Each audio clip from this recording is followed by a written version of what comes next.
Então vamos lá, galera, nossa aula mais nova, né? Saindo aí um pouco de processamento de imagens mais tradicional, aquela mais robusta, né? Mais clássica, e entrando um pouco aqui no campo da visão computacional, né? Visão computacional, essa área que tem empregado tanta gente, né? Tem feito a área acadêmica enfervescer tanto, principalmente nessa área de machine learning, deep learning, data science. Tá, mas o que é essa visão computacional, que isso tem a ver com processamento de imagens, né? Então hoje a gente vai ver alguns conceitos, algumas aplicações e uns métodos que estão aí mais em voga, né? Então o que é uma visão computacional? É a ciência aqui, ó, é a ciência responsável pela visão de uma máquina, pela forma como o computador enxerga o meio em sua volta. E isso literalmente, gente, não é interpretativo. É a observação do hardware, né, de uma máquina, de um device, né? E como é que ele extrai essas informações, né? Extraindo informações significativas a partir de imagens capturadas por câmeras de vídeo, sensores, scanners, entre outros dispositivos, né, os devices. Estas informações permitem reconhecer, manipular e pensar sobre os objetos que compõem uma imagem, né? A visão computacional também pode ser estabelecida como sendo a junção de técnicas computacionais utilizadas para explicar ou estimar propriedades dinâmicas e geométricas da realidade tridimensional por meio de imagens. E aí a gente vai entrar na questão da detecção de objetos, segmentação. Professor, mas ok, muito simples. Tá. Detecção de um objeto, uma pessoa está andando na rua. Se for de noite é uma situação, se for de dia é uma outra situação. Se o rosto dela for similar de outra pessoa, pode entrar. Tu vai ter que usar banco de dados para um dataset bem grande para comparar e deixar a taxa de erro menor. Então tem muitos problemas que envolvem aí as questões só da detecção, por exemplo. Câmeras, ao invés dos olhos, são empregadas para se obter as imagens digitais.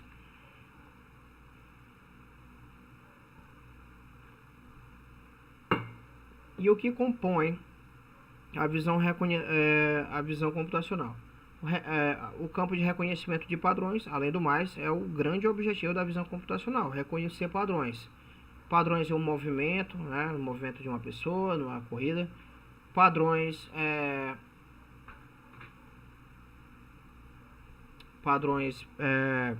no som, padrões em uma debilidade humana, por exemplo, num câncer. Processamento de imagens é outra área que compõe a visão computacional, porque às vezes para eu reconhecer padrões eu preciso usar técnicas de processamento de imagens.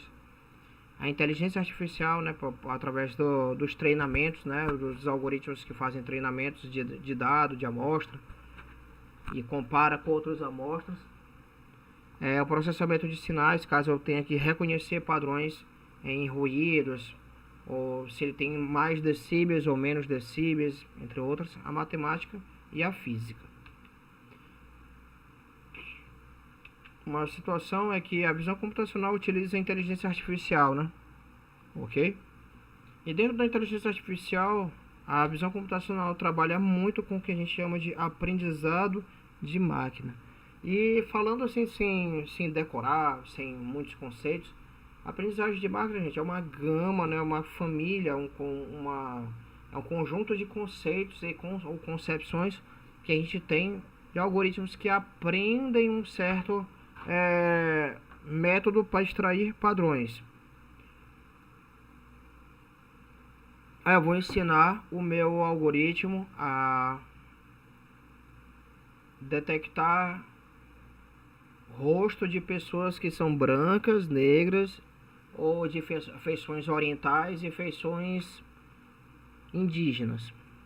Bora 4 etnias, digamos assim. Ou eu quero identificar tipo de peixes a partir de uma amostra lateral. existem muitas coisas que envolvem isso. Eu tenho só uma base de dados para treinar o meu algoritmo. Eu tenho um conjunto gigante, a gente chama de dataset, né? Uma coleção de datasets de imagem para comparar se aquele peixe é tambaqui ou se ele é uma tilápia, ou de quantas pessoas são brancas, quantas pessoas são negras, quantas pessoas são índias ou orientais, para comparar de rostos diferentes ou de rostos iguais. Então, a aprendizagem de máquina, eu quero dizer é o seguinte: quanto mais camadas de aprendizagem eu coloco, né, eu disponho, a gente vai mostrar umas arquiteturas aqui, né, de Deep Learning. Quanto mais camadas eu coloco de aprendizagem, mais ele aprende. É a mesma coisa, isso é simulando o comportamento humano. Quanto mais vocês estudarem, mais vocês aprendem. Mais livros, mais videoaulas, fontes diferentes. Eu gosto de fulano de tal porque ele é do mercado mesmo, pô, bacana, aplicação prática. Mas eu gosto de fulano também porque ele é da área acadêmica, ele mostra os conceitos da coisa, então o que está por trás daquilo. Junta os dois. Nem só A e nem só B, senão vocês vão ser só um padrão. Isso é uma dica para a vida e assim, como funciona na aprendizagem de máquina. Quanto mais camadas de aprendizagem eu colocar para o que o meu algoritmo aprenda, melhor ele vai ser. Mas aí tem uma situação: quanto mais camadas de aprendizagem eu coloco no meu algoritmo, mais carga computacional ele exige. E aí, como é que vai fazer? Isso é um grande problema. Porque senão todo mundo usaria o Deep Learning para resolver tudo e ok. Não é tão simples assim. Então entendo, a aprendizagem de máquina é quando eu tenho um algoritmo e esse algoritmo vai reconhecer um padrão dentro de um contexto. Ok? E esses contextos, eles podem ser através da aprendizagem não supervisionada e aprendizagem supervisionada. E por reforço. A aprendizagem supervisionada, ele vai trabalhar com reconhecimento de imagens, retenção de clientes, diagnóstico e previsão de mercado, né? Porque ele vai ter padrões. Por exemplo, tu pega essa parte de previsão de mercado. Tem como saber quanto vai ser o dólar amanhã? Tem, até o momento do dia, né? Que a bolsa trabalha e aí tem as especulações imobiliárias, especulação de mercado, política, né? Se um político falou isso ou aquilo. Tem uma gama de coisas, né? De situações. Mas tem como saber quanto vai ser o dólar ou o euro daqui a um mês, 15 dias? Não tem como. Porque quanto maior a faixa de previsibilidade, maior a taxa de risco. Certo? Vou repetir. Quanto maior a taxa de previsibilidade, eu quero prever quanto está o dólar daqui a 10 dias. Maior vai ser o risco. Maior vai ser a taxa de erro, provavelmente. Agora, se tu acertar, tu correu um grande risco e acertou, ok. Mas a probabilidade disso acontecer é muito pequena. A aprendizagem não supervisionada é a licitação de atributos, visualização de atributos, sistemas de recomendação e segmentação de clientes. Né? E aqui vai entrar a clusterização, né? Visualização de dados, como a gente observa. Por exemplo, qual é o meu tipo de consumidor? Se é o consumidor A ou B? Se é o meu consumidor A, ele consome isso, e de quanto em quanto tempo ele consome aquilo. É quando eu consigo mapear graficamente também aquela decisão dele. Aprendizagem por reforço, decisões em tempo real, navegação de robôs. E aí não necessariamente robôs de hardware, né, gente? Robôs de software também. Tarefas de constante aprendizagem e aquisição de conhecimento. E aqui algumas aplicações no mundo real, né, do Machine Learning, né, que é o reconhecimento de imagem. Ele trabalha com filtro para spam, reconhecimento de texto e de voz. E aí a gente já tá safo aí de saber, né, o Google tem o sistema no celular de vocês. Diagnóstico médico, detecção de fraude online, recomendação, engines que fazem recomendações de assuntos, de hot topics, de algo que refina a tua busca. Predição de tráfego, tradução automática, os chatbots aqui, né, que tá bem em voga, que ele responde de acordo com o que tu tá programando. Ou programando não, perdão. Tu tá buscando.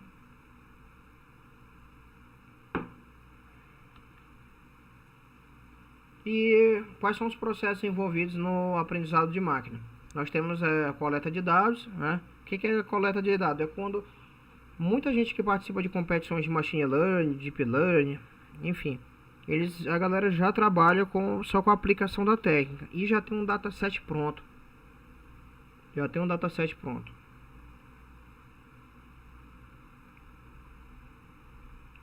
Então, a coleta de dados é ir a campo, né? E preparar o teu dataset. O meu dataset é imagem médica de pulmões. Ok. Imagens aéreas de pastos. Interessante. O que mais? São imagens de vídeos de pessoas passando por a rua, que eu quero testar uma aplicação de segurança. E aí tu vai ter que testar de noite, de dia, contraste, sem contraste, com baixa luminosidade, por aí vai. Pré-processamento de dados, que é quando a gente vai fazer uma limpeza do que vai ser útil, do que vai ser inútil. É normal, é praticamente obrigatório, né, de trabalhar com isso quando a gente tem um grande volume de dados. Por exemplo, tem imagens que não vão ajudar no meu dataset, né? Quando às vezes, por exemplo, tem oclusão, né, tem uma pessoa passando na frente de outra e eu não consigo detectar o que está por trás. Pode servir para testar ou pode ser removido do meu dataset se não for interessante.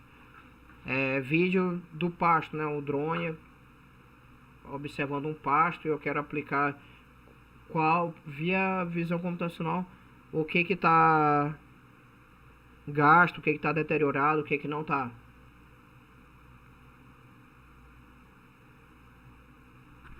A escolha de modelo, o treinamento do modelo. Depois a gente vai testar o que é esse modelo. O modelo é o que eu vou criar, né, dentro dos conceitos de aprendizado de máquina, qual o melhor modelo para resolver aquele problema. E a implementação das predições, né, o que eu posso ter, o que eu posso prever de resultados. E para a galera aí, futuros engenheiros, o que a gente tem de hardware para visão computacional? Claro que não é só isso, né, tem muitas outras coisas. Como é que funciona? Aqui a gente tem nosso cenário, né, que é o que os usuários finais têm, né? A câmera. Eu tenho aqui um servidor OpenCV, né, Open Computer Vision, né? É uma plaquinha aqui da Intel. E aí ele faz a transmissão dos frames, né, via socket.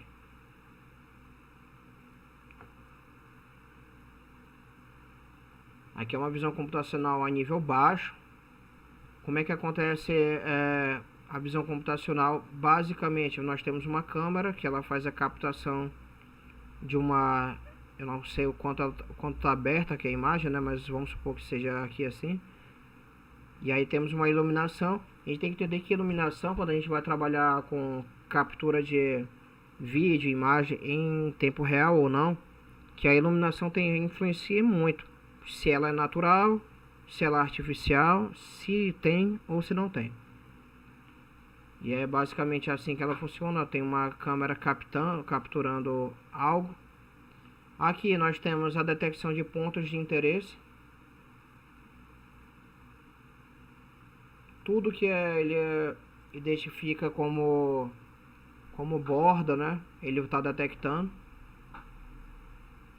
A borda do rótulo, aqui a borda da lata, a borda das fontes TOD, as bordas aqui do monitor, e aí com um pontinho. Claro que isso é identificado de forma automática.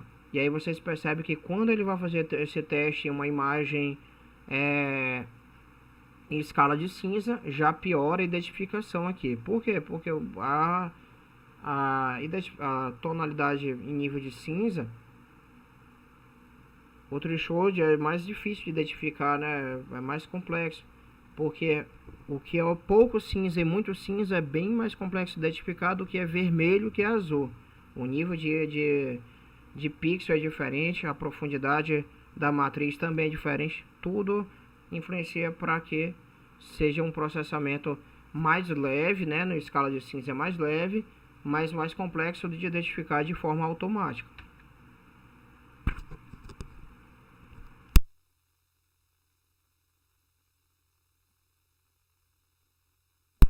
A captura da imagem.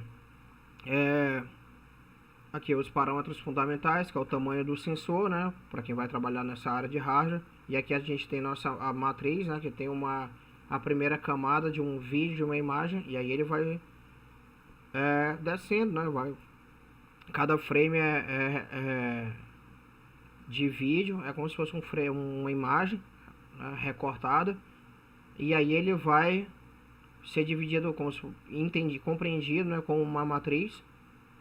E aí a área, que é a área identificada pelo tamanho do sensor, esse sensor ele vai tentar identificar a profundidade do campo, que é isso aqui que está detectado, que é uma área de interesse, a distância de trabalho e a resolução, bem como o campo de visão. E isso aí são parâmetros fundamentais para que o device, né, o artefato que vai capturar a minha imagem ou o meu vídeo, são parâmetros fundamentais para compreender aquele meu cenário, aquilo que eu estou observando, seja um sistema para segurança, seja um sistema para área rural, não importa. E aqui umas aplicações, né, de captura de imagem. Visão em 360 do Google Car, microscópio, raio-x e ultrassonografia, ressonância, satélite, imagens, né? O PCR também. E tudo isso nos traz o que? Imagens interpretáveis. Ah, professor, mas só que as técnicas tradicionais já capturam e tratam os dados. Não, ok, tudo bem. Quando a gente tem uma imagem de microscópio, ele trata aquela imagem, o especialista vai interpretar tranquilo.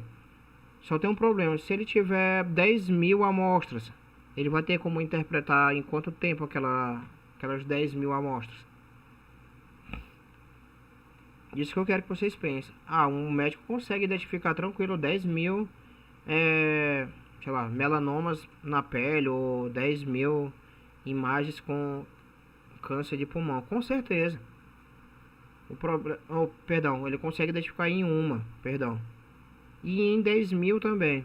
Só que quanto tempo ele vai demorar para analisar 10.000 imagens? A inteligência artificial, dependendo do como vai ser o modelo, o treinamento daquele algoritmo, o quanto ele vai ter de carga computacional, poder de processamento, ele vai identificar os cânceres naquelas 10.000 imagens de uma forma bem mais rápida.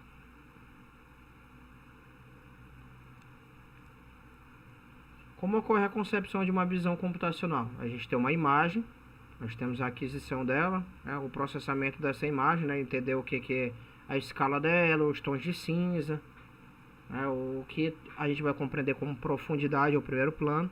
Temos a segmentação, ou seja, de uma área de interesse para aquele contexto. Logo após nós temos a extração de características, as filters, né? Aí eu tenho X níveis de cinza aqui, outros aqui e aqui outros. E por último eu tenho o reconhecimento de padrões. Quando a gente fala reconhecimento de padrões, pessoal, eu quero dizer o quê? Que aquela ação, já aconteceu várias vezes, e eu pude observar que existe um fenômeno ou um evento que ocorre muitas vezes naquele contexto. Eu estou o quê? Reconhecendo que existe um padrão. Isso é reconhecimento de padrões. Eu tenho uma amostra com 10.000 pulmões, todos com câncer. Eu preciso identificar por imagem qual câncer é benigno e qual é maligno. Os que são malignos vão ter um comportamento X na imagem, e os que são malignos têm um comportamento Y. E aí?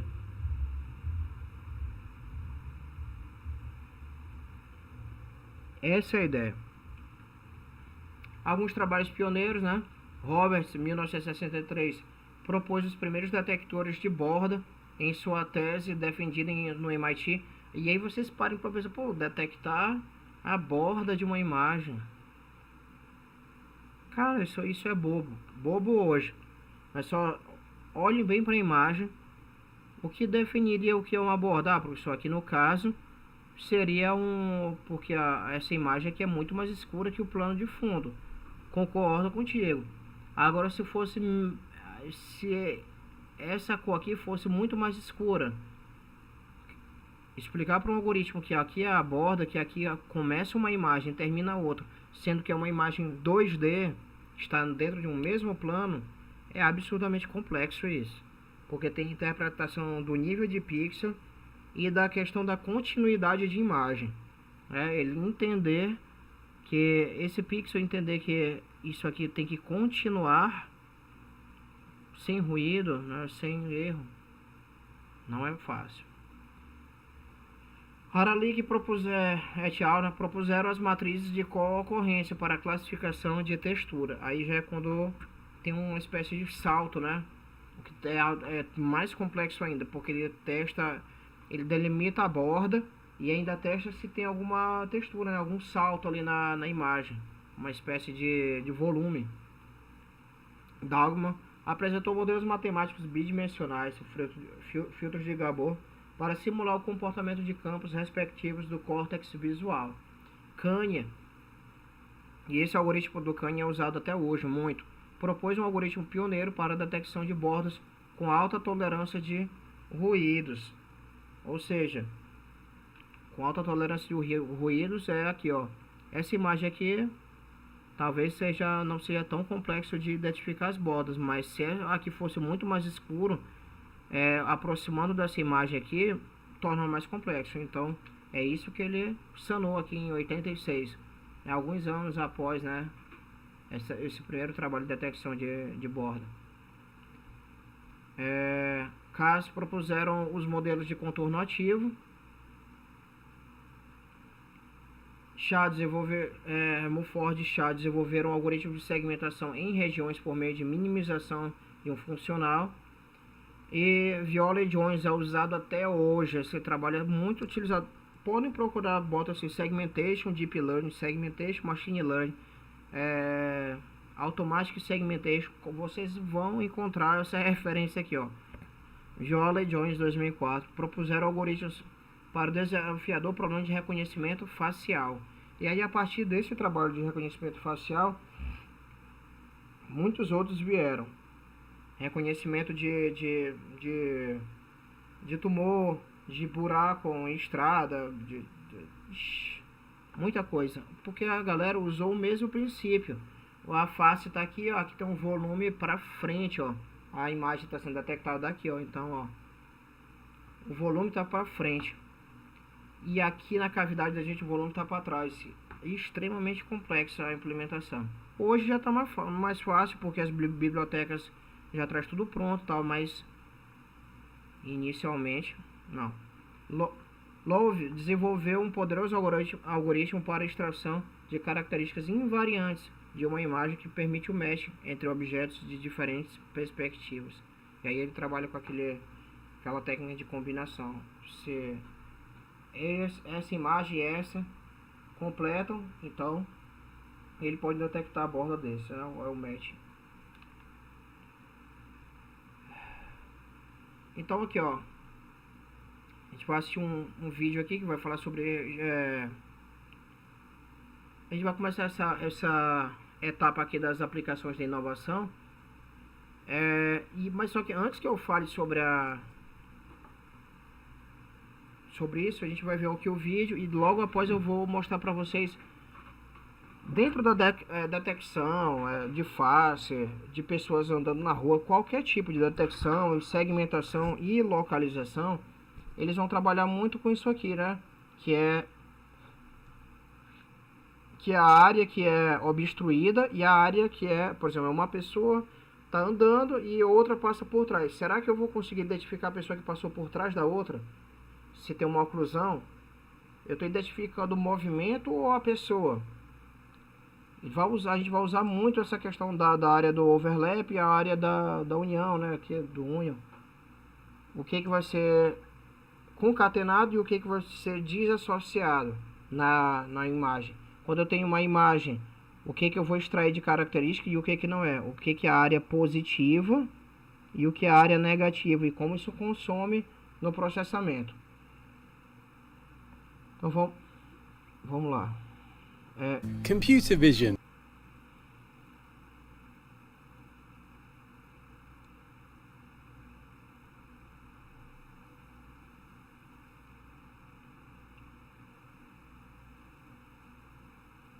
Pursues the goal to train machines to interpret and gain an understanding of digital videos and images. Insight AI is our in-house computer vision solution structured as an API. Combining different types of deep learning architectures, Insight AI can perform object annotation, people and vehicle identification, and behavior detection. It can be implemented to perform complex detections by combining customized trained models and standard pre-trained neural networks in concatenated flows for multiple types of complex business challenge.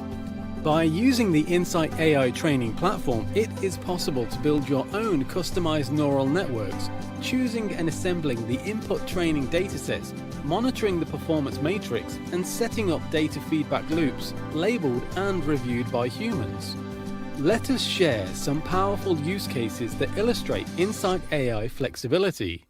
Insight has been deployed at a major seaport in the Middle East as a container automated monitoring tool. Combining object detection and a customized damage detection neural network, the solution can identify and obtain the relative damage location as well as twist locks, perform OCR on containers and trucks IDs, estimate container orientation, among other features.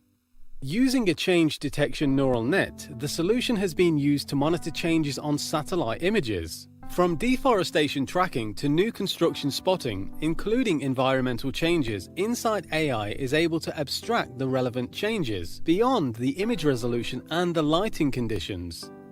In the oil and gas industry, Insight AI has encountered a wide variety of applications. From restricted zones management to real-time operations and machinery monitoring, it provides an invaluable layer of automation.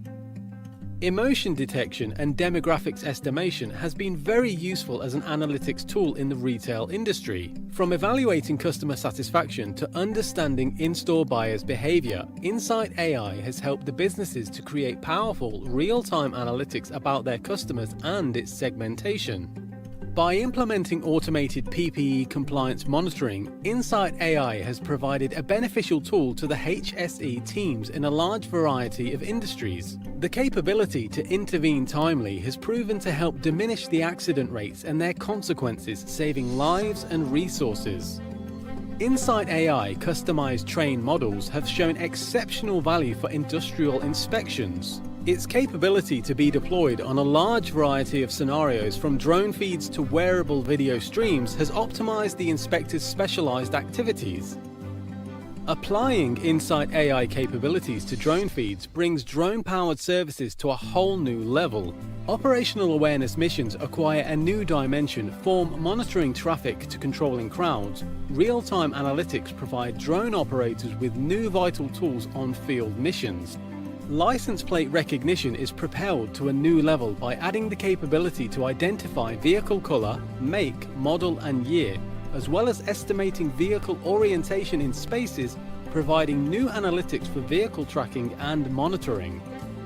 Security has taken advantage of Insight AI capabilities by using the trained weapons detection neural net. The solution can trigger real-time automatic alerts when a weapon is seen on a video feed, even if the appearance occurred in less than a few seconds.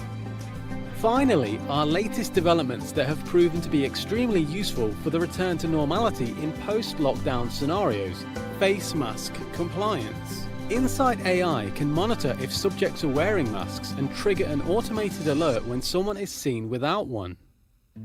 Insight AI use cases don't end here. Businesses of all industry verticals are implementing AI and computer vision capabilities to solve challenges, giving to the CCTV footage, the collected video and image data, a new purpose, to produce valuable insights.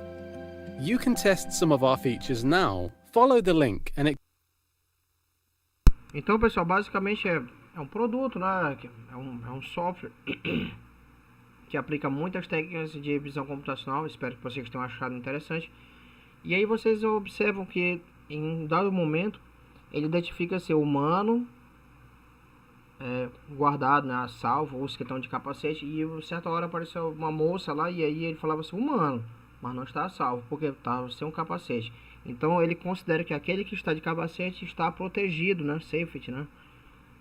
Muito interessante isso, por quê? Porque ali tem uma classe, né? A inteligência artificial identifica aquilo como uma classe, humano, porém não atende os requisitos, porque ele só atende os requisitos se ele estiver de capacete.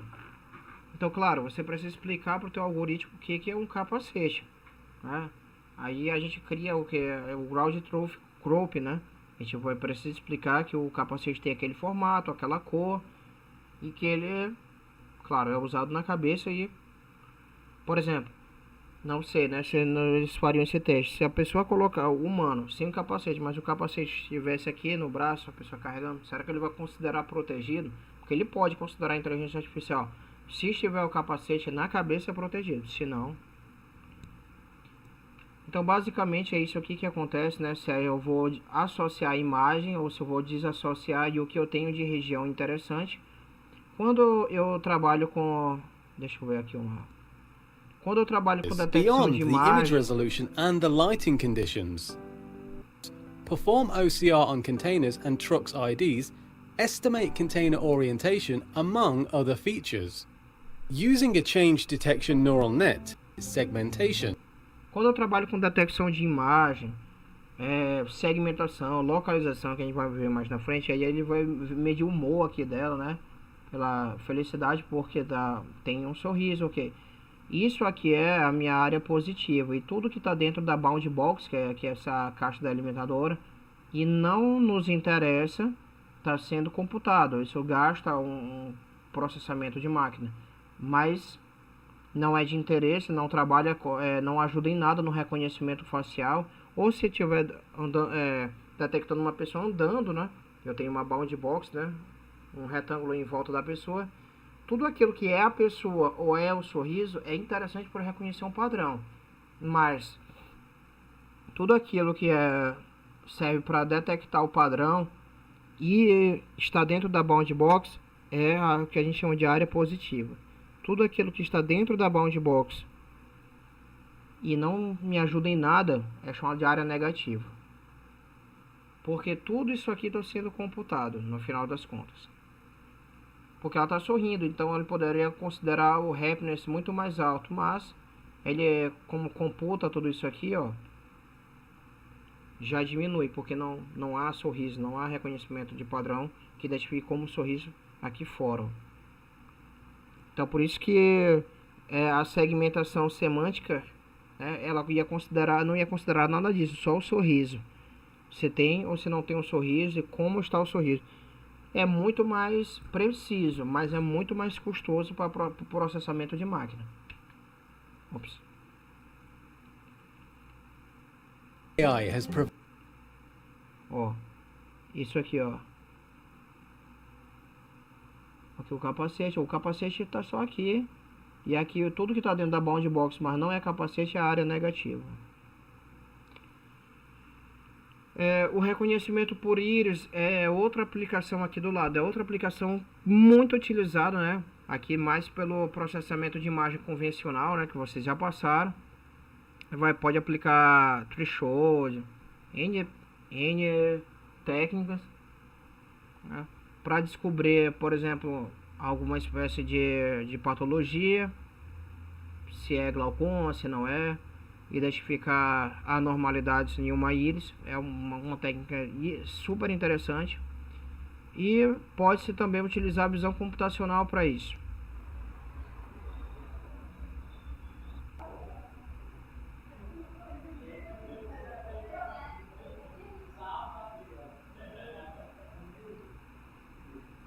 Aqui ele usa até de baixo nível, né? Ele usa pouca IA aqui.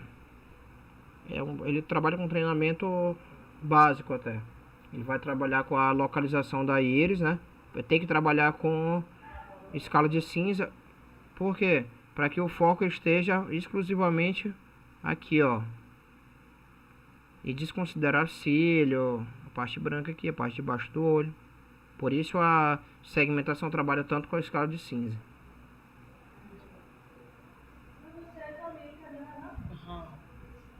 मैंने सर को तो मेल कर दिया, सर को मेल कर दिया था। हाँ, उन्होंने कहा था कि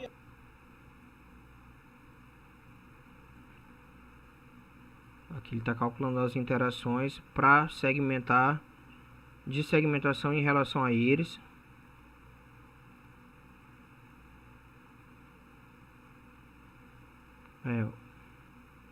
A área de interesse dele normalizada. Olha só como é que a segmentação já se tornou. Era antes. Então é isso. O reconhecimento por íris hoje, né, já está bem mais avançada. Claro que é uma aplicação, digamos, doméstica de pesquisa. Não é comercial, está usando aqui o MATLAB, o pesquisador. Mas o reconhecimento por íris é uma das aplicações mais modernas e mais investigadas na área acadêmica, na área de mercado.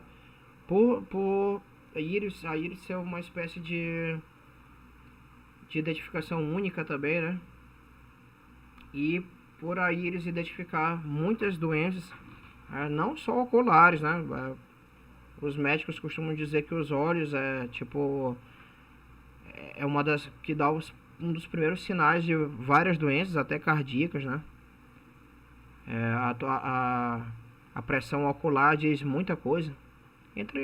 Então, o número de aplicações que utiliza a íris são centenas, para questão de segurança, questão de saúde, por aí vai.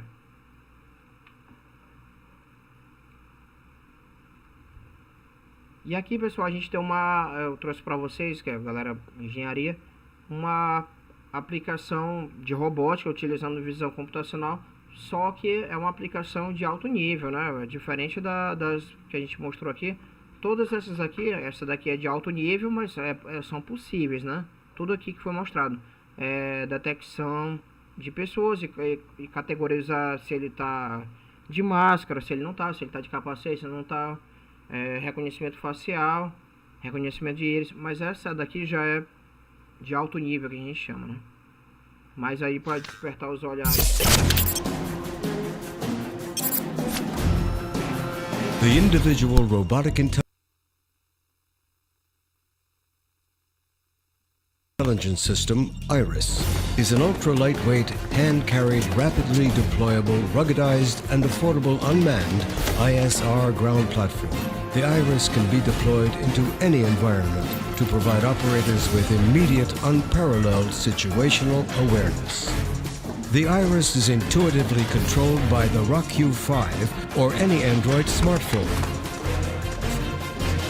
The IRIS is designed to support tactical operations executed in demanding environments by SWAT teams, public safety officials, military and law enforcement. Equipped with a generic payload port, the IRIS can be rapidly modified to support a wide variety of operational missions. IRIS operators are able to quickly assess the hazards of dangerous situations from a safe distance, allowing the IRIS to be the first line of offense.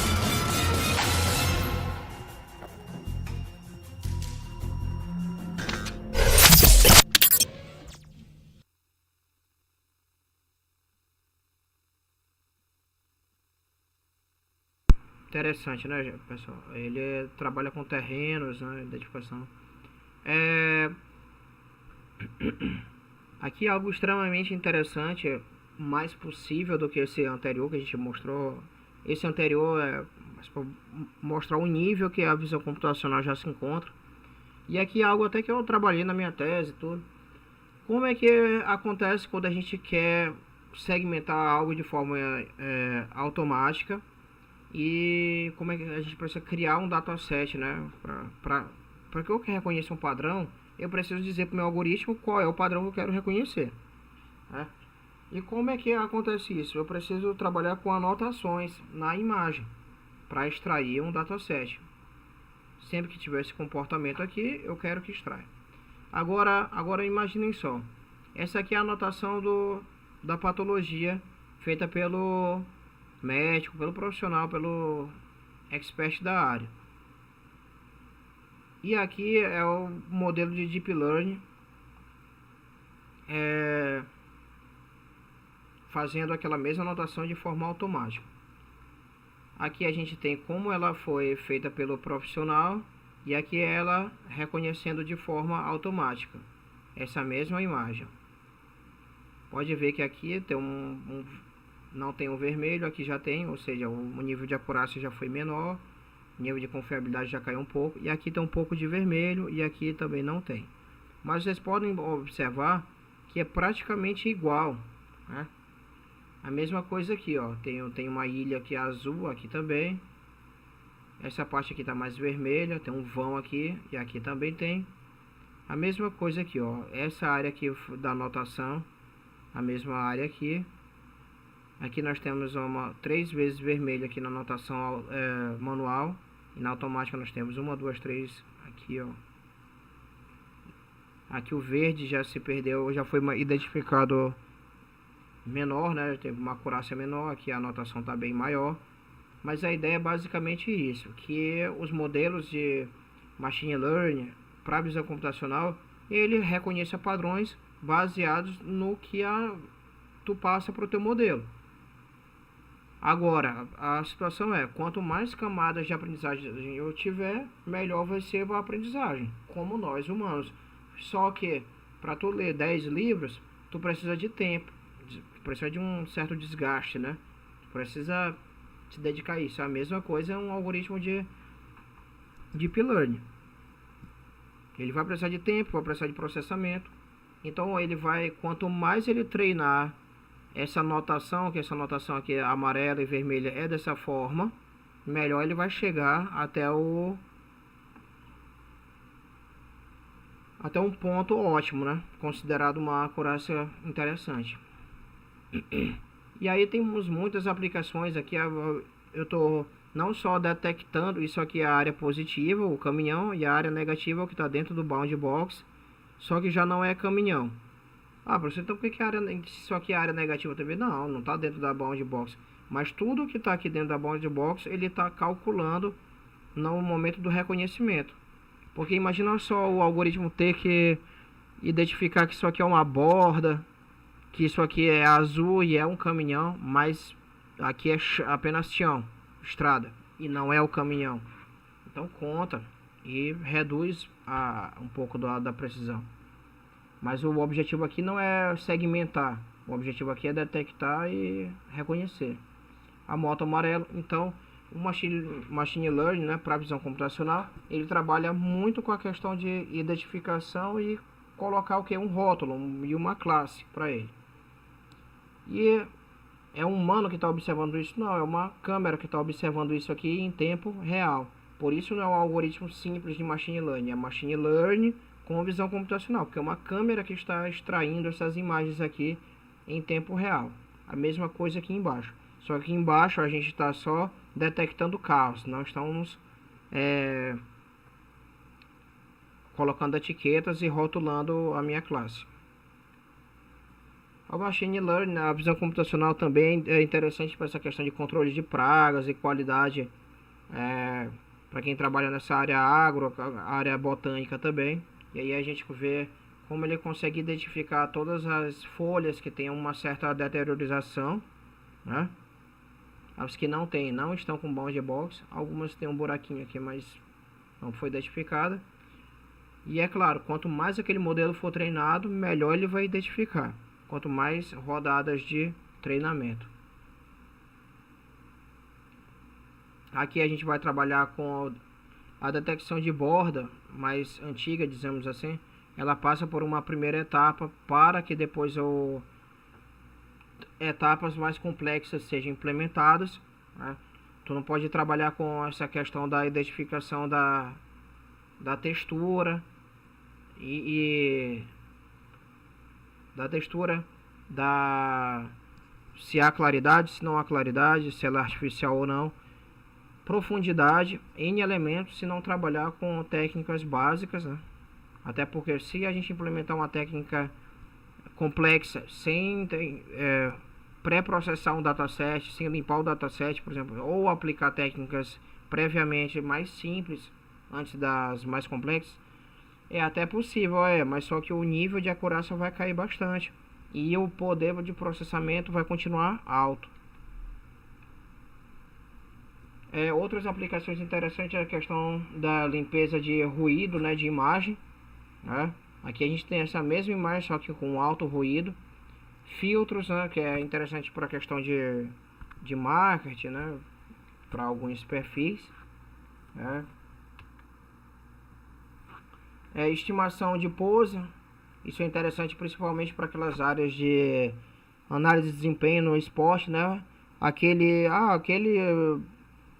jogador ele costuma fazer tal ataque ou tal defesa quando isso acontece. Aí ele consegue identificar as posições, consegue reconhecer padrões de cada jogador, e aí o teu time, né, que está utilizando aquelas análises, ele pode prever o que o outro time vai fazer.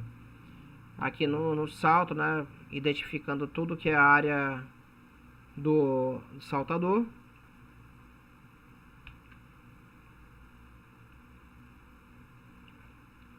E agora, gente, a gente para essa aula agora por aqui, agora que vocês viram algumas aplicações, para que a gente entre na aula e aí a gente vai mostrar para vocês basicamente o que é segmentação, o que é detecção, é uma parte mais formal da aula, tá bom? Isso vai ser a segunda parte, tá bom?